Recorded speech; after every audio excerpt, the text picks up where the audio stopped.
I didn't ask to be born into this particular family. Hell, I never even requested to be born.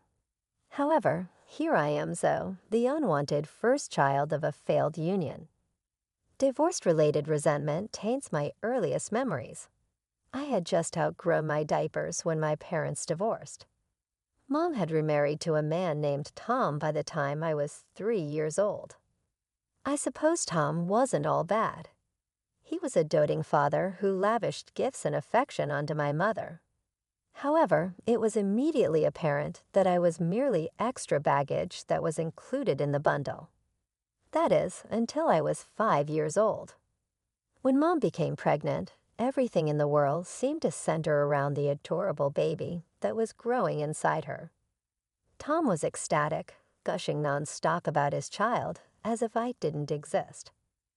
I could have easily passed for invisible on the day my sister Emily was born. Tom cooed and made faces I'd never seen before, holding her like she was made of glass. Mother glowed with pride, as though she was holding her firstborn. Zoe, my mother continued, acknowledging my existence at last. Come meet your baby sister. You'll be of great assistance to her. Looking through the bundle of blankets, I saw a red, wrinkled face that resembled a potato rather than a newborn.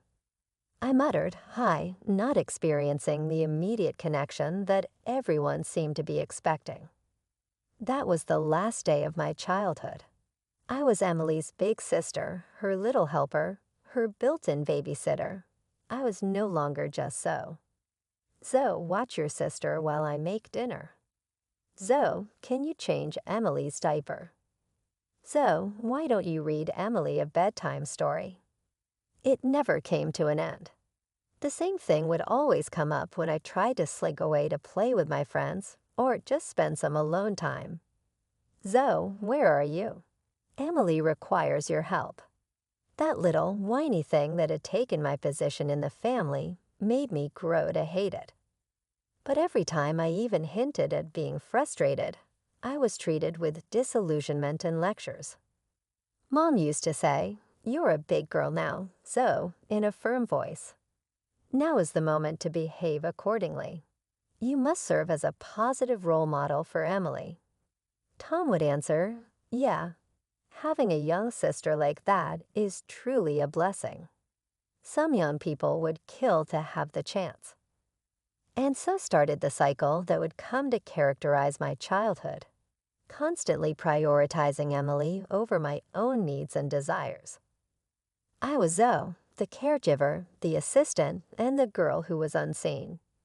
The division in our family deepened as Emily grew older.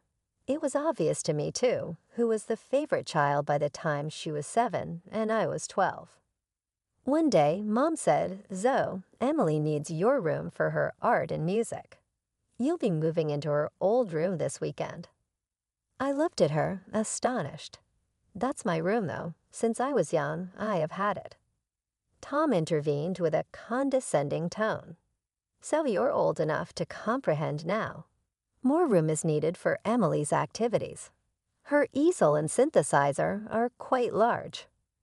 What about my things? I made a feeble protest. Where will I put my books? Mom cut in, you'll make it work. Emily's abilities require development. Don't you want to stand by your sister? Once more, there it was, the guilt trip. The idea that I would give up all for Emily and not moan. Biting my tongue, I nodded while holding back the tears.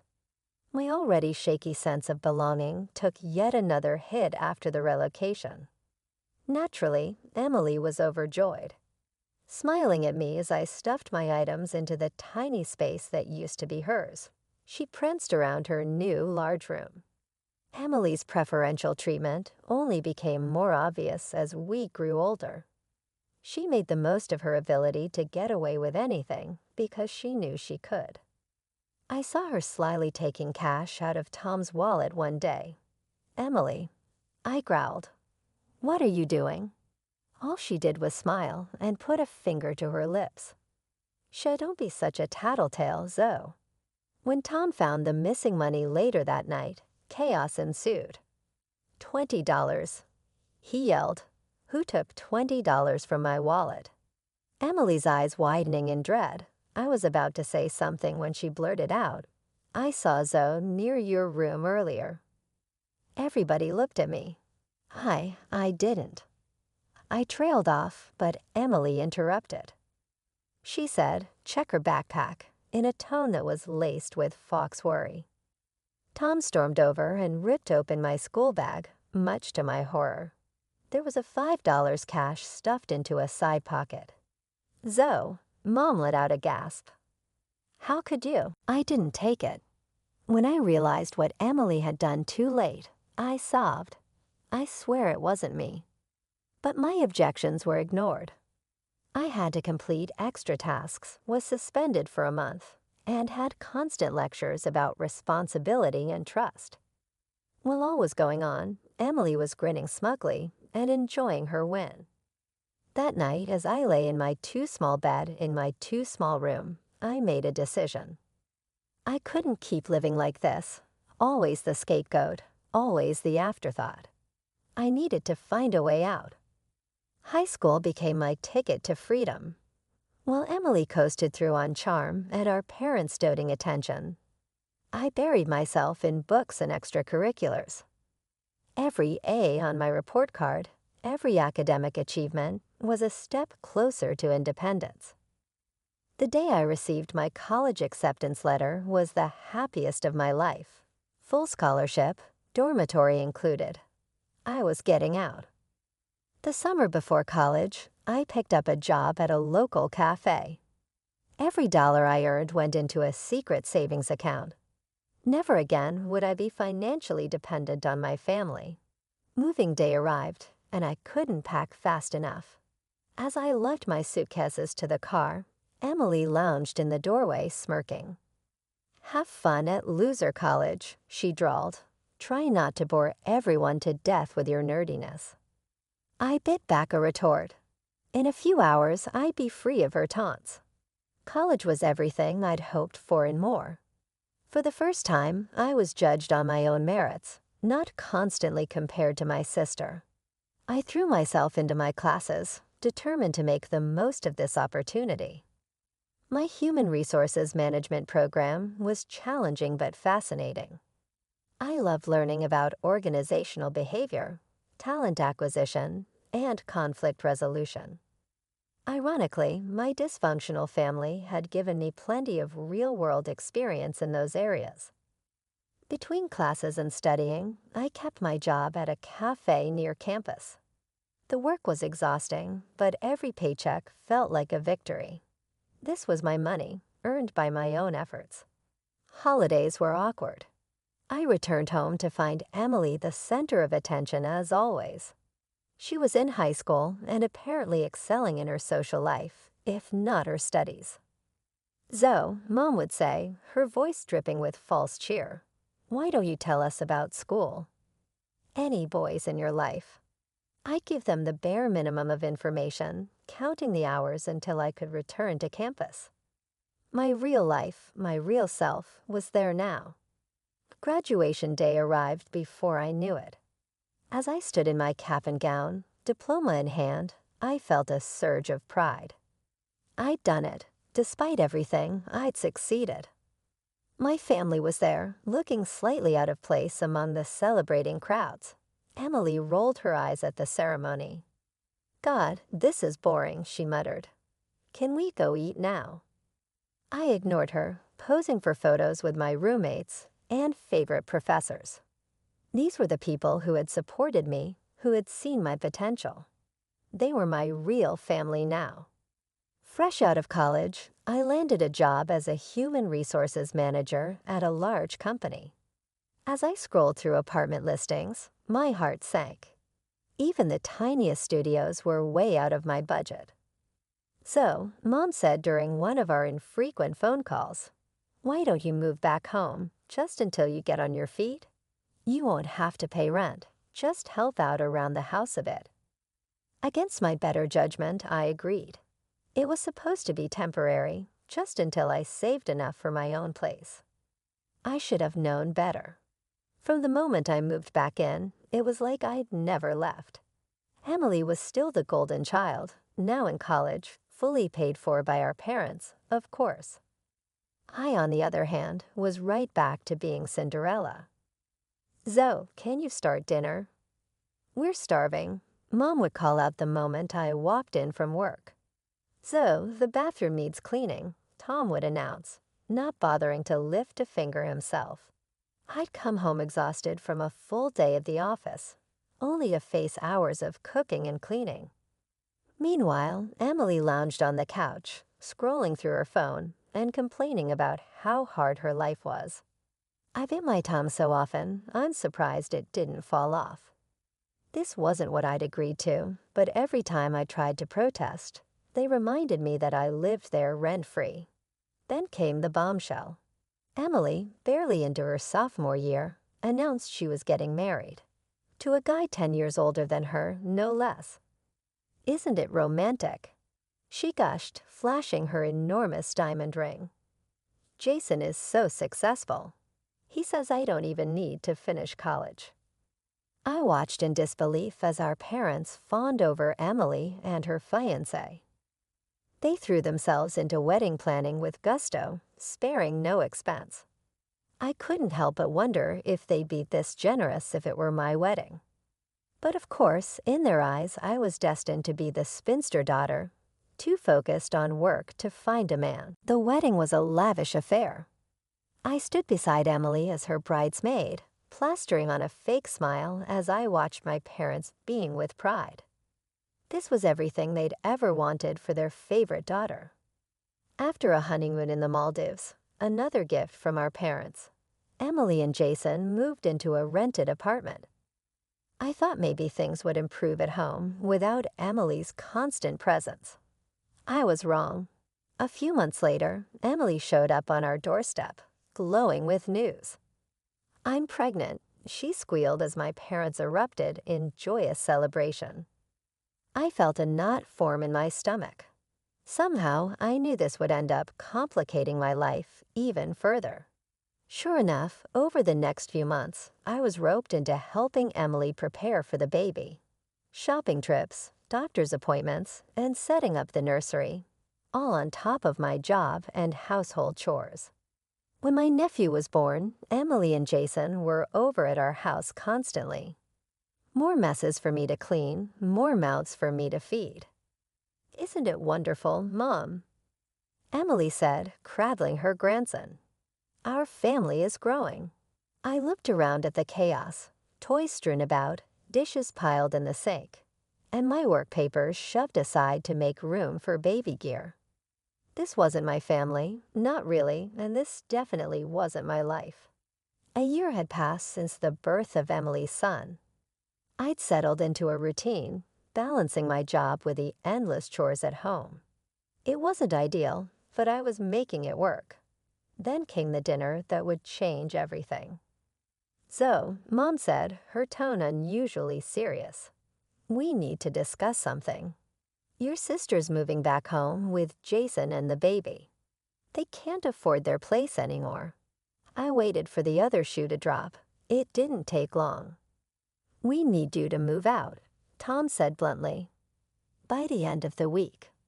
The fork clattered from my hand. "What? But where am I supposed to go?" "You're a grown woman with a job," Mom said dismissively. "You'll figure it out." Anger, hot and fierce, tears bubbled up inside me. Why is it always about Emily?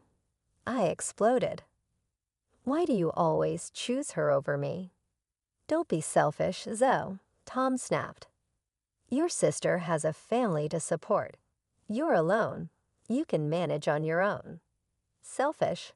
I repeated, incredulous. "I've done nothing but sacrifice for this family for years." Mom's eyes narrowed.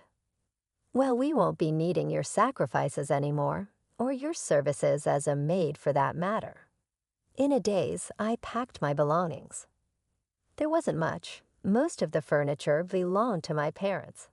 Tears streamed down my face as I lugged my suitcases to my car, but I refused to let them see me break. As I drove away, I caught a glimpse of Emily's car pulling into the driveway. She gave me a little wave, her expression a mix of triumph and happiness. I found a small apartment across town, barely more than a studio. It was all I could afford on such short notice. As I unpacked my meager belongings, a strange sense of peace washed over me. For the first time in my life, I was truly on my own. Days turned into weeks. I threw myself into my work, determined to prove I could make it on my own. To my surprise, I found I was happier than I'd been in years. No one to clean up after, no one to cook for, no one to put before my own. 2 years flew by in a whirlwind of hard work and dedication. My efforts hadn't gone unnoticed. I was promoted to Chief Recruitment Manager, a position that came with a significant pay bump and a lot more responsibility. I moved to a nicer apartment closer to work, filling it with furniture I'd chosen myself. No hand-me-downs, no compromises, just my style, my space. It felt like freedom. I'd finally found some peace away from the constant drama of my family. Then out of the blue, my phone rang. Emily's name flashed on the screen. Zoe, her voice was syrupy sweet. I need a favor. Jason's looking for a new job. I was hoping you could help him out at your company. I sighed, of course. It wasn't a social call after all. I can look into it, I said cautiously, but I can't promise anything. When Jason's resume landed in my inbox, I did my due diligence. I found a few entry-level positions that matched his qualifications and passed them along. These are beneath me, Jason scoffed when I called to discuss the options.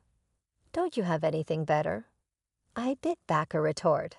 These are the positions available that match your experience. Take it or leave it. He left it. A few weeks later, I heard through the office vine that Jason had landed a cushy job at our biggest competitor as head of sales. No less. I nearly choked on my coffee when I heard. How the hell did that happen? I muttered to myself. It didn't take long to find out. Mom let it slip during one of our infrequent phone calls. "Oh, your father pulled some strings," she said casually. "He knows someone on their board of directors. Isn't it wonderful? Jason's doing so well." Well, I felt like I'd been punched in the gut. All those years of hard work, of proving myself, and my parents had never once offered to help me. But for Jason, they'd move mountains. I wanted to scream, to confront them about the unfairness of it all. But what would be the point? They'd never see it my way. So I swallowed my anger and said nothing. A month passed. I threw myself into my work, trying to forget about Jason and my family's blatant favoritism. Then came the call that would change everything. So, Jason's voice was low, conspiratorial. "I need your help with something." "What is it?" I asked, wary. "I need some information, customer lists, pricing details. You know, the good stuff." I felt the blood drain from my face. "Are you asking me to steal confidential information?" "Come on, it's not stealing," he cajoled, "just sharing between family." "That's corporate espionage, Jason. It's illegal." He laughed. "As if I told a particularly funny joke. No one will know it came from you. I'll make it worth your while. We'll split the commission." I couldn't believe what I was hearing. "Absolutely not. Don't ever ask me something like this again." "Don't be so uptight," he pressed. "Think about Emily, about your nephew. Don't you want to help your family?" That was the last straw. "If you ever contact me about this again, I'm going straight to the police," I snapped. "And don't you dare use my sister or nephew to manipulate me." I hung up, my hands shaking with rage. How dare he? But I had a sickening feeling that this was far from over. A week after Jason's disturbing phone call, I was buried in paperwork when my assistant buzzed me. "Miss Carter, your sister and her husband are here to see you." I froze, a chill running down my spine. This wasn't a coincidence. "Send them in," I said, my mind racing. Emily bounced in, all smiles and chatter, with Jason following close behind. Surprise! We were in the neighborhood and thought we'd drop by. As they settled into the chairs across from my desk, I silently texted our head of security. "Keep an eye on Jason. My brother-in-law, suspicious activity possible." "So how have you been?" Emily gushed, launching into a monologue about her son's latest achievements. I nodded along, half listening, my attention focused on Jason.